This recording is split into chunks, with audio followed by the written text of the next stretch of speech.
Good morning.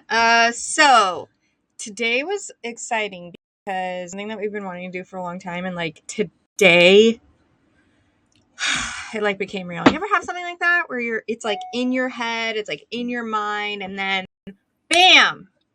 That's yeah. So anyway, I thought that was kind of fun. It was like a really fun way to start the morning. Hold on, I can't even believe it's already 9:30 because I feel like I have done 8 hours worth of work already. But when you are super pumped and jazzed and it's exactly what you like God created you to do, it's like, yes. I'm excited to talk about it's that. Exciting. Can you turn that little flip off the switch on the floor? Little boop. Little click. Down here? Yep. It's gonna make a big difference. Okay. There it is. My face is a little red today because I just washed my face and I just put my lotion on.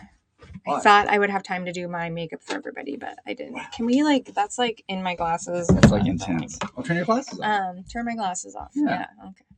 So, what is everybody doing today? I hope we can go for a hike today, Mr. Zach Babson. Let's go. I wore so it's draft day. I'm actually not. The only reason I knew that. It's draft day today. Yeah, the only reason I know is because of the new filter that was on that I posted yesterday.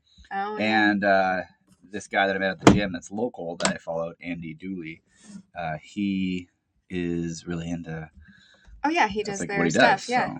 So I'm excited. So we are Seahawks fans, obviously, and excuse you. Sorry. Gosh. And we were born and raised in Seattle, and lucky for us, when the Seahawks won the Super Bowl in 2014. Oh, it's almost 10 years ago. It was like really so embarrassing. But when they won the first time, or when they were in the Super Bowl then, because it was like right there. 2 years in a row. Right that side? Anyway, we were like in our 20s. We just became like homeowners. Oh yeah, we had a baby. Like it was a really fun time because one, we had a house that was like large enough to like have people over for games. Right. It was like really fun. And then we also had Carnegie was a baby at the time, and he was so chill. Like we could take him to any type of football gathering, event, breweries and pubs. Like he would just chill. It was like so great. Except if the Seahawks got a touchdown, he doesn't like loud like ah! So he would cry. But then like other than that, it was like fine. Like it was just like he'd get startled, and he's still like that. He doesn't like to be startled. But that was such a fun time. And so anyway, we also were still pretty newly married. So football season is always kind of a fun time.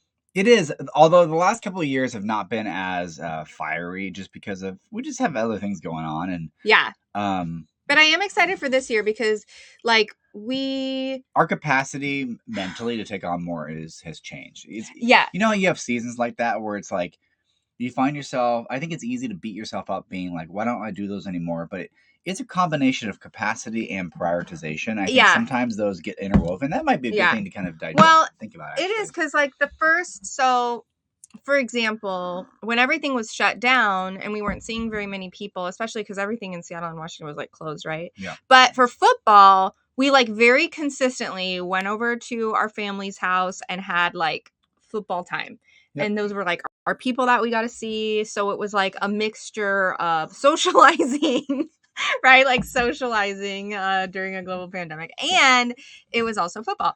And then the following year, it was kind of funny because it was right when things started opening up. So we actually would not on purpose have plans during the game because like the plans were like rescheduled plans from like 6 months ago or something crazy.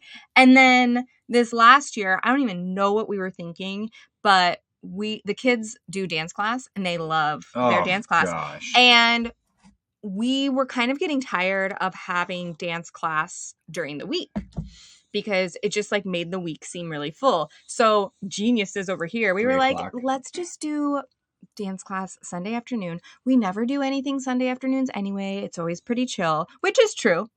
Our Sunday afternoons are really chill unless it's football season. And so basically why aren't we doing it now? I don't know. We just like totally screwed that up. What is wrong with us? I don't know. We totally screwed it up and we scheduled dance classes during every football game. So then like we'd have guests over and we'd be like, and we sometimes would space out and we'd be like, oh crap, who's bringing it? And then we would just like coin flip and be like, I don't want to go. Do you want to bring them? Oh gosh, it was so bad. Then you would miss like pretty much like you would miss like 2.5 to 3 quarters. You'd miss. And you come back with like 2 minutes left in the game. It was so bad.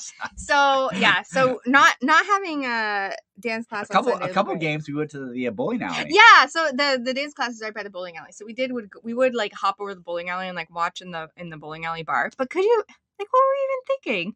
So the last few football years have kind of weird. So I'm excited for this season. I did feel a little bad though because at the time I think I was still like pretty consistent on our program, and I always felt a little bad going to a bar and being like, "I'll just have a soda."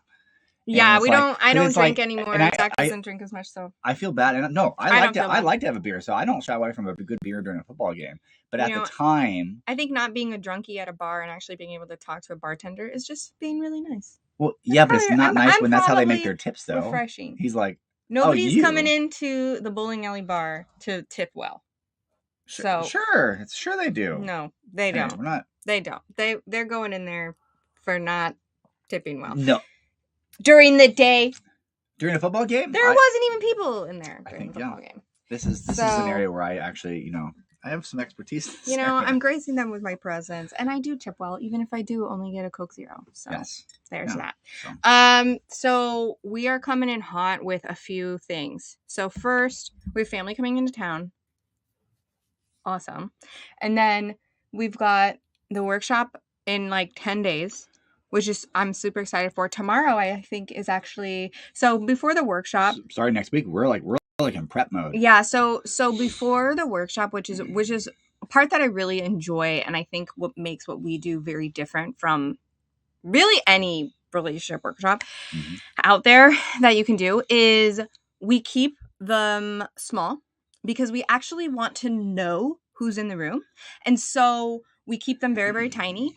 And before it even happens, we have phone calls with everybody to just get to know everyone and see where they're at. And it is so cool. So those actually kick into gear, I think tomorrow and Saturday for sure. And next week. So yay, they're really fun and cool. And it's a really neat way to... You don't just learn about relationship. You actually experience it. Yeah. And literally. And it's not just with us, it's like with your partner and with everyone else in the room. So I'm really excited because we just get to kind of design the weekend, and it already started, but it's just cool. So that starts, and then we have the launch of the 6-week challenge. So that's going to start right after everybody who's coming to the workshop gets actually access to that for free, and anyone who wants to sign up, like now's the chance. So like you have to fill out the application link. We are not taking very many people because we want to be sure that we're guiding you well. And so it's not like, let's have like 100 people. No, like that's not what we do. We want to be sure that you're actually making a difference in the world of relationship when you work with us. So be sure you fill out those applications. There's only like 4 more spots left, I think.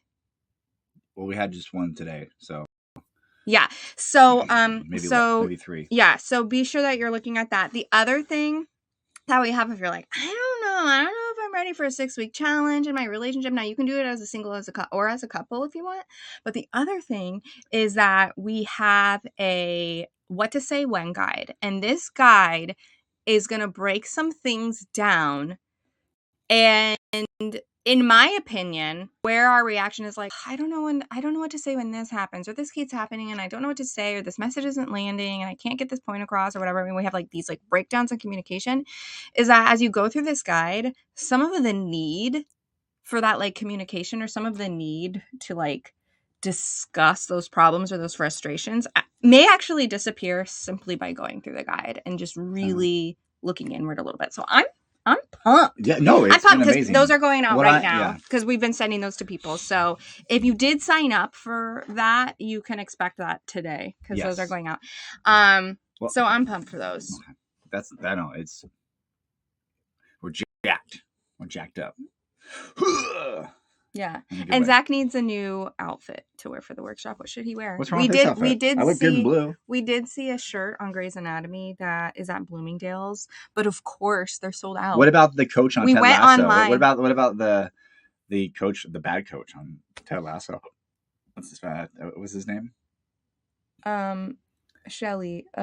His last name's Shelley. Yeah. What about him? His tight turtleneck, his Steve Jobs turtleneck. No. Why do those always look evil? No. Why is it always like the evil smart people? Why is that? It's like they're really tight fitted turtlenecks. I know why. It's like this chic looking. This isn't good because well, in terms of representation, I also agree. I don't think I don't think all villains should they always make villains, with scars or something. And it's people really do have scars. And so I'm not saying people with scars are villains or anything like that. So hear my heart. Okay. But a lot of the times in filmmaking, they do make people with scars or burns or whatever villains, which is terrible. I don't think that you need to do that to make a good villain.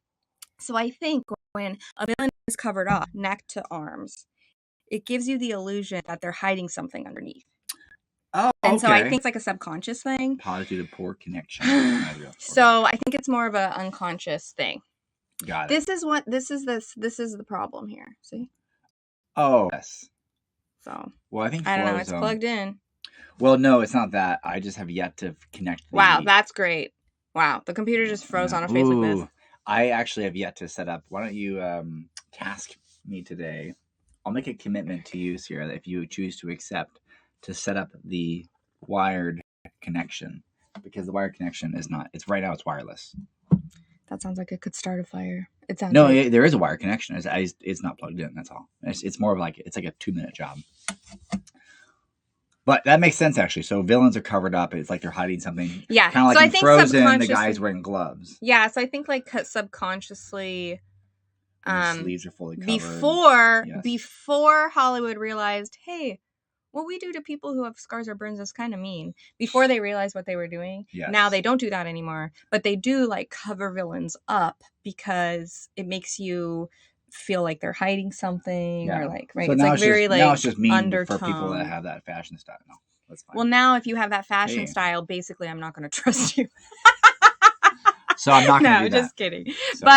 But there was this really cool shirt on Grey's Anatomy that Winston Dugu was wearing, and it was very cool. And so we immediately were I was like, Zach, go look up that shirt online. You need to go get that shirt. That's the twice. And it was totally sold out. It was totally sold out. I don't think we've ever done that. Well, you can still get that shirt in other sites, so that it's a style. It's a style. But on the Bloomingdale's, it was sold out, which I think is so funny because we are Grey's Anatomy. I don't even know how I managed to do it, but I got Zach to watch the entire series of Grey's Anatomy. This was pre-pandemic days, mind you. Yeah. So, with a condition is when the series is over and it could be going on for another 10 years, is you're going to watch Breaking Bad. That was actually never an agreement, but he just wished it. It's not going to happen. But this is the thing with Grey's Anatomy is we've been watching this show for 16 seasons or whatever. Not once have we ever been wait, more than 16 seasons? 19. It's 27 seasons. 19. It's 19 seasons. But never before have we been that's a cool outfit. We should get that outfit. I mean, that is so not us, and we've never done that before. But that shirt was that was pretty fire. Yeah, it was $120 polo. It was good. Sure, it was quality. A knit polo, but it didn't have buttons. It was just this it was like this without the buttons, and also there's no flap. So it had this illusion. It had this cut look, but it was all flat. It was also Dr. Winston. So and it was like a doctor. Woo! So woo! And also, but I remember when I was really into when I was working in software, I was really into button ups, and I remember button up just button. Yeah. Oh. I was really into button up a lot. No, I was. I had a lot of button. No, I did. I had a lot. I really liked those shirts. And I remember the guy Cam from Modern Family. His shirts are flashy and the paisley. I forget what they're called. They florals. Have the but those are $200. Oh yeah, those are $200 to $350. They have the collar or the cuffs and the collar of those a different print. That's what they're known for. You do know when you're wearing a good shirt though. You do. Yeah. You do feel it. Yeah. That's how I felt in my new shoes yesterday. Yes. I felt I'm faster in these. I may not have been, but I felt it in my heart. That's true.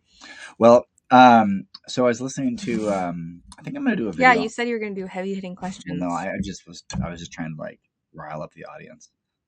Clickbait. No, but in a way, I was listening to Ed Milat this morning in the gym, and I sent you that clip. And there's a section on it that I feel kind of compelled. You know, when you like hear something and it kind of reaffirms or confirms something that's already kind of stirring. And what I like about universal truths is everyone has access to them through lived experiences. You don't need to like test it. You don't need to like go see an expert. You don't need to run a report or statistical analysis. All you have to do is just look at how you live and test if it's true or not. And that's what is so phenomenal and extraordinary about the nature and design of relationships and health, really, and health, is everyone has access to just universal truth. Yeah. And what's cool about that is he was saying how like discipline and commitment, like making. He said, and I was like, it was so great. He's like making fulfilling your commitments is the ultimate path to freedom. And as you look back on your life, the times that you were committed, even the times where you weren't, like, it might have been painful at the times, or you might have felt like it was really, really tough. You look at that back in your college days where you stayed late, pulling an all-nighter to do like an essay. You look at times in your life where you were maybe doing a high caliber sport. You were doing like putting in the hours for a workout routine for the big game. You look back on those times where you were ultimately committed and you were obsessively disciplined. Those are the happiest times of your life. And it actually is true. Like I think about drum corps, I think about college, I think about like band, like all that stuff. Well, and you think about it at the time, it may have been uncomfortable or painful, or maybe you missed out on something you would have preferred to do or whatever. And it's the whole joy of missing out. It's like, wow, you could say, Zach, you missed out on whole summers when you went off for the summer. And it was such a joy to miss out on all of those things. Those were life some of the best memories of my life. Yeah. But it takes commitment to get up every day at 6 a.m., go run a mile or 2 or 3 or 4, work in the sun until like night, all summer long, get your butt kicked. But I remember like, oh my gosh, that was so amazing. Oh yeah. And it's like, but that it gave access to this. It was freedom though, in a really weird way. And we assert this the same is to be said in your health and your relationships as well. Like when you're really, really clear and you like make and get clear on those commitments and you just are disciplined and you just follow through with them and you don't create a lot of back doors or deal breakers to exit those commitments, it actually is a path to freedom. It's quite ironic when you actually evaluate it for yourself. And I would say that maybe depending on what the commitment is or if there's a promise in your relationship that you haven't been able to uphold because it's been challenging for you, that the maybe uncomfortableness, the stretching that it does of you to uphold that commitment or whatever will be so fruitful. It will be so worth it.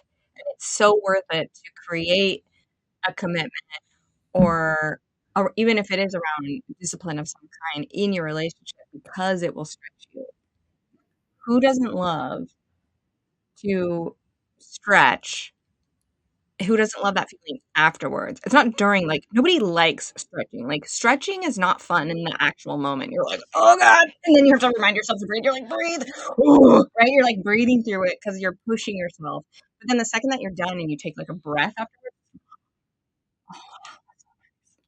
That's nice. So, yeah, that is very true. Yeah. And I don't know if I would say it creates freedom as much as confidence in your ability to actually be present and in the moment and living. And like, I don't know if I would say freedom as much as like power or confidence. I think they dance together. Sure, but I'm just saying, like, in that, I don't know. I mean, are you free if you're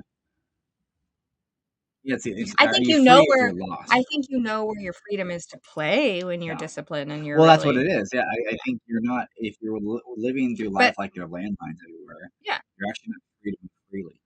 Like Mhm. you can't actually play it all out if you're Right. worried about getting like slapped going out of Yeah, people bounds. are very we notice this in health a whole lot when we coach, people in their health, is people are so afraid to create structure around their health, and what they miss out on and what they come to realize is, "Oh, when this structure is in place, I actually notice more things about myself, or I actually have an area where I can play, or I know where my parameters are to get creative." It's when there isn't a structure where people are like flailing and guessing and throwing darts. And because you think about it, you go to a playground, there's a structure on the playground, you know where to play. You go to a playground, it's just a big thing of like bark. That's gonna get boring real fast, and you're gonna start like throwing it, eating it, putting it in your mouth, get slivers. I don't know.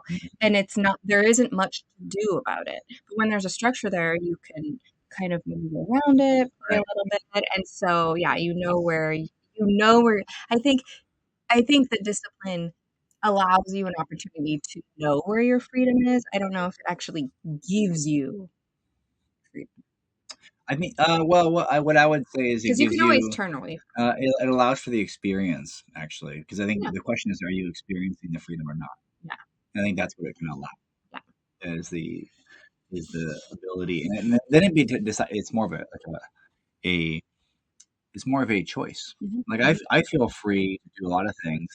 Then I find myself actually opting out through choice of my own accord versus building up resentment and blaming you for my lack of freedom. mhm, Because I feel like there's a lot of things I can do right now that I wouldn't say allow is that you would say, okay, yeah, that's in line or that's not out of bounds with the commitments we share. mhm, So you can do it.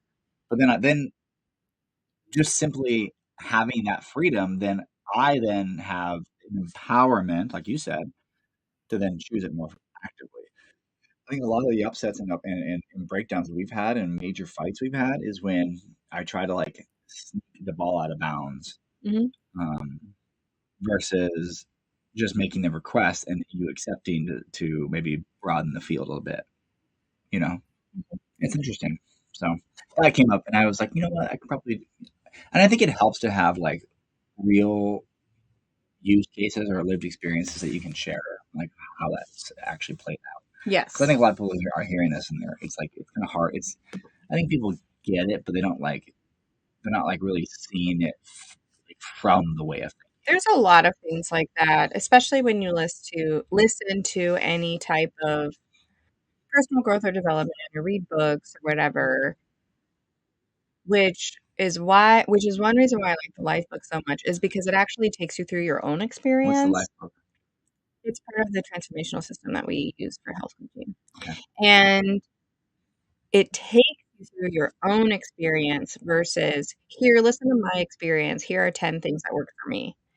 It puts it in the field of, "Here is a guide, and here's a way for you to create what is going to work for you, because you are actually going to decide it." And it stops people in their tracks sometimes, because I think that's also the very thing that people are scared of is, "Well, what if I leave my past self behind?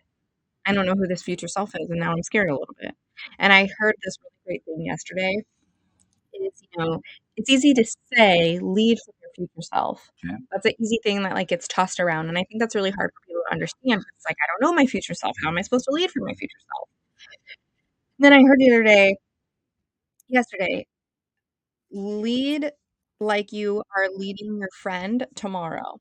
So, pretend that your future self is your friend for tomorrow. So, if you woke up in the morning, like, I always lay my clothes out the night before. It helps me get ready in the morning, it helps me get dressed right away. Is, well, what if your friend was having a hard time getting dressed in the morning, what would you do for your friend? Well, you'd help her pick up their clothes, and you'd lay them out in the morning so your friend wakes up and can get ready in the morning. And so is to treat those future things in your life like you're serving your friend tomorrow. So if there's something that I wanna do tomorrow and I wanna make it easy for myself, if I think in my head, if my best friend wanted to go running tomorrow, what would I do for them to make sure that they get to go running tomorrow? I would lay their tennis shoes out. I would maybe mark time off in the calendar. I would double check the weather to be sure that I'm choosing everything correctly. I would maybe make sure that I had a protein bar laid out. That's a really good friend. Yeah, like you like what or your spouse or whatever, but like what would you do for them? Instead of lead from your future self and trying to think of the actions in the moment. It's like, but what would you do for that person if for them to be successful tomorrow? And I thought that was a really great way to think about it, especially for people who are natural helpers or like those Enneagram 2s, where it's really hard to think of how can I serve myself? What is a way to do self-care that takes me out of that selfish place? It's like, well, pretend you're serving one of your friends tomorrow. That's really good. It's really good. Because that's hard. I think that's hard for people to think of what those specific things are. I think that's a good what is that? Like I guess it's an example. I wouldn't say it's a metaphor, an analogy, but it's a good example of how our perspective to think about it that way. Because I usually try to do things of like what would put myself in the best position to succeed, but doing that sometimes can be tiring. Yes. And I think when it's your future self, it's easy to then justify to yourself, but you would never justify, like if you made a promise to your friend, hey, like I'm going to be getting home late. Could you please, like, a huge favor and like prime, set up a coffee pot for me, or like lay out my favorite clothes I put it on my bed. Just bring it downstairs for me. You would feel like a jerk if you didn't do that for your friend. Yeah. And I think even on the days you didn't want it, because you made that commitment, it's like I think it's a good, maybe a little bit of a mental hack. It is, because if you think about it, let's say you have a really big project due, okay, and you wait until the last minute. But if you think about it, like, oh gosh, me and my friend have this really big project to do, and if I don't pull my weight right now, I'm gonna like put a lot of work on my friend to have to do that project in like 24 hours. And right now we have 72. So I'm gonna get some of that project done for my friend right now. Because in 3 days, your friend, i.e. you, will be sitting there going, why didn't I do this 72 hours ago when I had the time? Yeah. Right. So it's just another way to think about it. I think it's pretty cool. So that's well said. Yeah. It's not mine. And also we might lose our 2 followers for this. So there are certain people who I want to be able to listen to, who I can't listen to. Because, like, they're hard for me to hear, or they just aren't speaking my language. And so I just want to acknowledge you, because Ed Milet is those people who I typically love everything that he has to say, but I can't actually, like, hear him or listen to him. It's like nails on a chalkboard for me. So I always appreciate it when you share something that you've gotten. Yeah. Because it's always really good. I really love the guy. Well, I could read it, but I mean, just someone has to listen can't to them. listen. Someone has to listen to the number one podcast in the world. Yeah. Which It's just he like has, hard, which but, it's like hard for me. There's a I think you know the type. Like Zach knows the type when I'm like, well, no, we'll go to like a personal because development. you don't need. I like to be yelled at. You do. I like don't need that. Which is one. No, I'm not gonna say it. but you don't need that. Like, let's go. Get your butt up. Come on. Like, and I'm like, I need to be like. Yeah, I don't really. That doesn't resonate. I don't really resonate. I'm self-motivated, but not in that way. I mean, that like motivation. We have not. Stuff. Like Yeah. Well, hold on. We'll fast forward because we're getting along. This is interesting. I want to just clarify this real fast. Okay. I would say people would say I'm motivated. Like I'm self-motivated, but I'm also not. Like there's got to be a way similar to like how we love the Enneagram to kind of identify individual motivations, fears, and desires.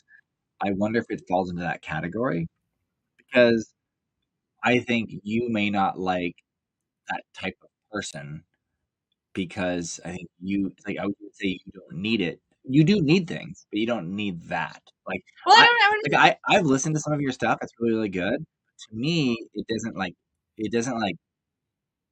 fire at my heart. What I have to say? No. I've listened to the stuff that you listen to. I'm like, oh, I'll like listen to like the speaker. Oh, I thought you said like me personally. I was like, I'll listen to the speaker, and you're like, oh, this is, and you just feel like move. Right, yeah, and I'm like, yeah, I mean, yeah. But then I'm like, listen to this, and you're like, yeah. I mean, what he's saying is good. I just can't.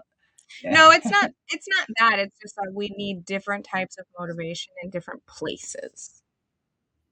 Like a lot of mainstream motivational. Well, like that clip I motivational. sent you. Did you watch that clip I sent you? No, I never watch the stuff you send me unless you like are literally right there. I don't have time to do that until it's like the end of my day and I'm like done my stuff. So he's like online sending me. I'm like, what do you even do during the day? Like, do you do things? You know what I I'm mean? a good person. I'm a good person. My My mother mom loves loves me. My mom loves me. But what I'm saying is that a lot of like mainstream personal development book, entrepreneurship, podcasts, whatever, are a lot about like how to get the work done and like your personal growth and how you just gotta like move past your BS and get up in the morning, whatever. And I am a natural workaholic. That does not come hard for me. If you were to say, Kira, you have to work until 3 a.m. tonight doing everything you possibly can. Here are 1,000,000 tasks. I'd be like, okay, like here we go. All right. Anxiety. You know what I mean? And so that to me, that would get up out of bed and make your bed and blah, blah, blah. Yeah, I got that. Like we're already there. We were there a while ago. Like I don't need that. What speaks to me is when somebody's really speaking to the heart and not from a place of, "I know how to fix you," but a place of, "I get it too." Because those are very different things. Because a lot of people who've been through something hard wanna tell you how you can also fix your heart. Yeah. And there's a difference between listening to somebody who wants to fix your heart versus listening to somebody who is sharing what they've been through in hopes that you see something new in your heart. And so that's what speaks to me. Well, okay, like one of the things it was like a 27-minute long like clip of probably like a 3-hour long podcast or video. I don't know what it was, but it was it wasn't short, but it wasn't long.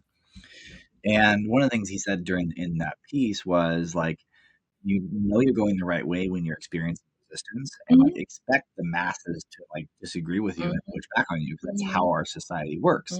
In fact, you probably know you're on the right path when the masses try to discredit you or make you feel bad about what you're doing, or you're crazy or an outlier, or whatever they want to call you. And I think it's, but then I feel like this constant devil on my shoulder of like, well, like it's easy I think to like fall into this righteous warrior of like I don't give a crap what people say and be like hardened heart and like tone deaf versus like when to push through that, and it resonated with me when he's like, look, if you're feeling this way, that is a part of the process. Like that is like, if it is normal to feel like what you're doing doesn't matter, or no one wants to listen to you, or like you have to be willing to show up when no one engages or no one clicks or no one responds positively, because they're watching you, and many times they don't want you to succeed.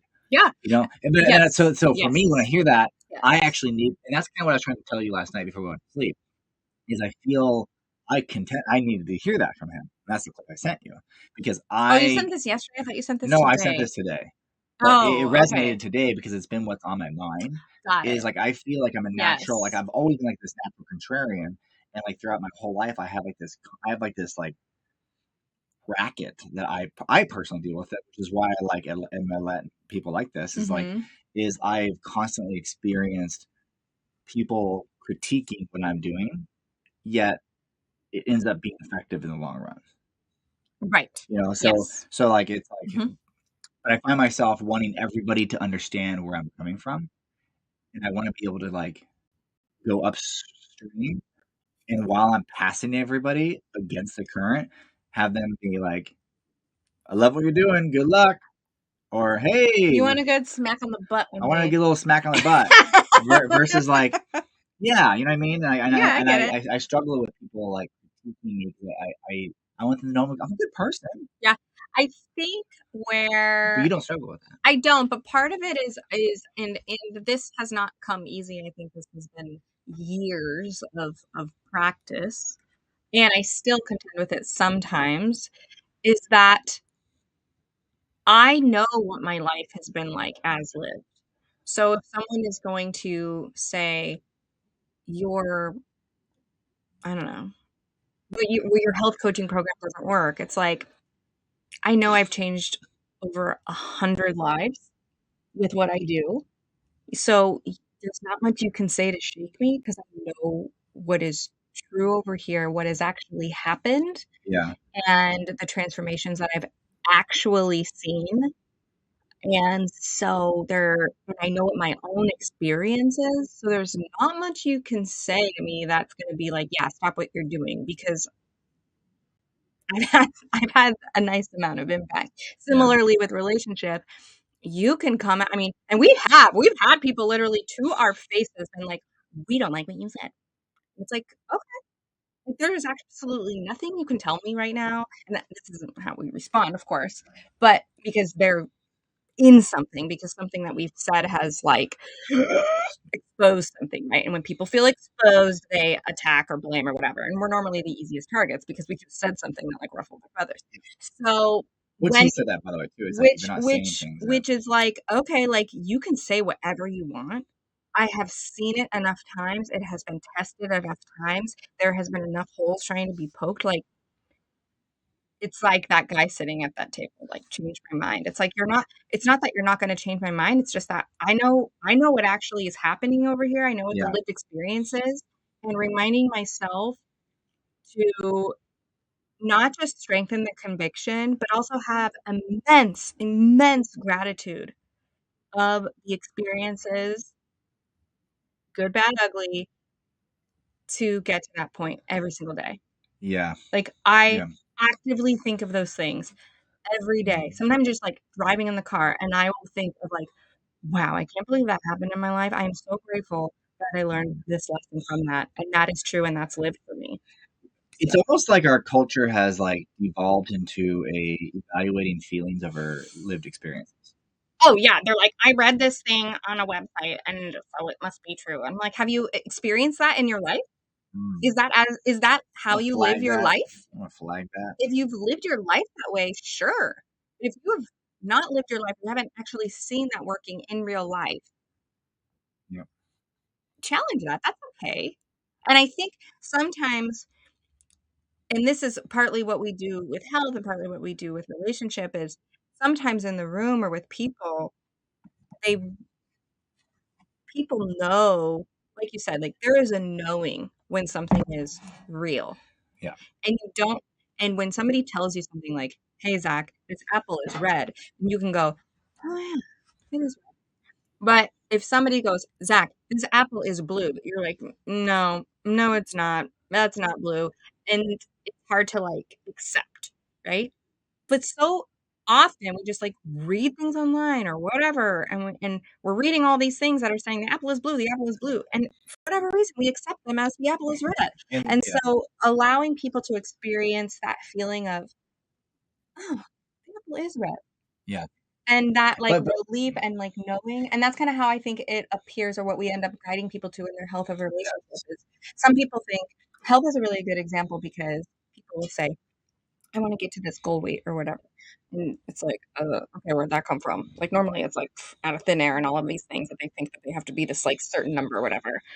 And, like, hi, been there. So, I think what it is, though, is you think if you do get there, that, like, all of a sudden all your problems are gonna disappear, but really it's just, like, another thing until you realize what health actually is, and then you go, "Oh, I can Oh, actually be this way, function this way at this number, not this yes. number, but maybe this composition, not this composition." Yeah. It's like, "Oh, okay." And you just kinda Yes.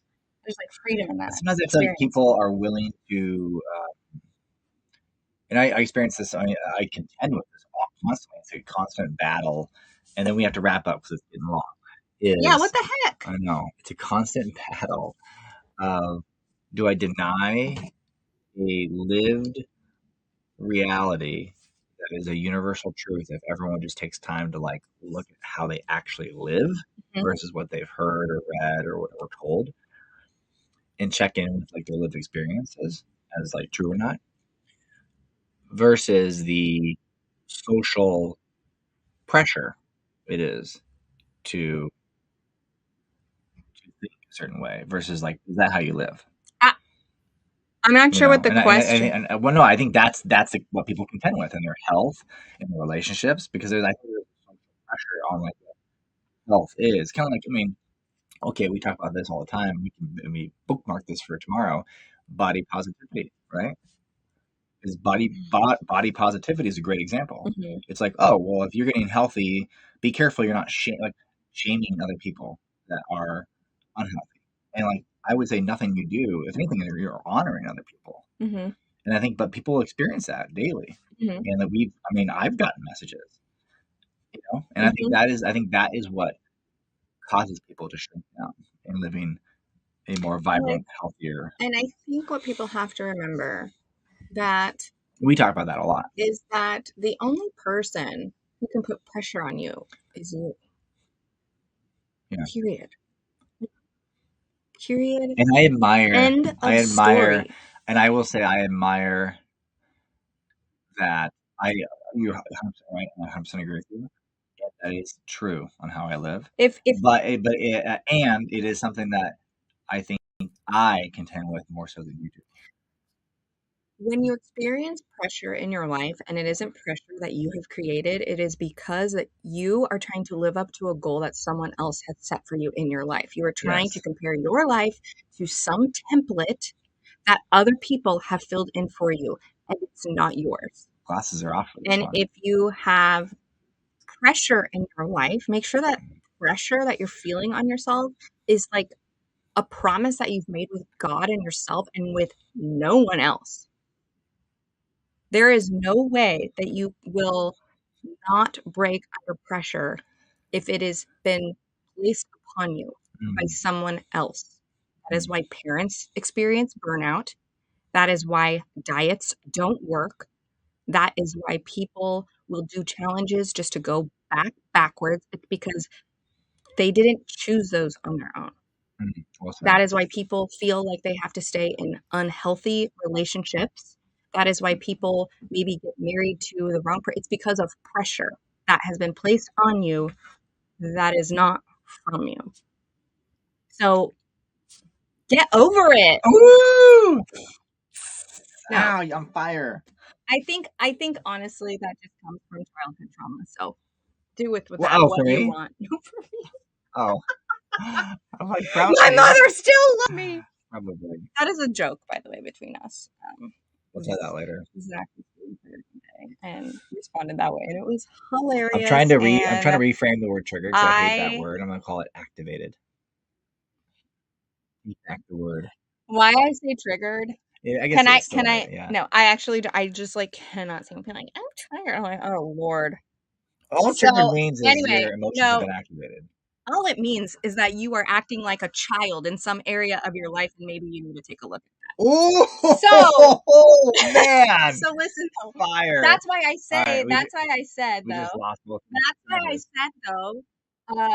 That's why I said though that you were feeling triggered is because you don't really very often. Everyone else is responsible for my emotional well-being. And the response that he had one day was so funny and comical. And this is the value. This is the value of knowing and being able to see something in the moment and how upsets really kind of disappear over here quickly. Is because in that moment when he was acting childish, I was like, my mother still loves me. We were able to see that uh, childish response so quickly that we were able to diffuse it even quicker because we just started cracking up. Because when you notice when you're acting like a child in relationship, you have the opportunity you have the opportunity to interact differently. So we did, and it was so funny. I know exactly what you were like, child. My mother still loved me. Like, what about what I said was bad? Yeah, that's actually what happened. I said, I know exactly what you were like, my mother still loved me. I was like, whoa. Something's going on there. Whoa. And then we like unpacked a beautiful conversation. It was really funny. So anyway. Siri bookmarked this. Apparently I was feeling feisty today. I don't know. Maybe it's All right, well, it's in the air, I guess. long form Thursdays. We gotta go. I got stuff to do.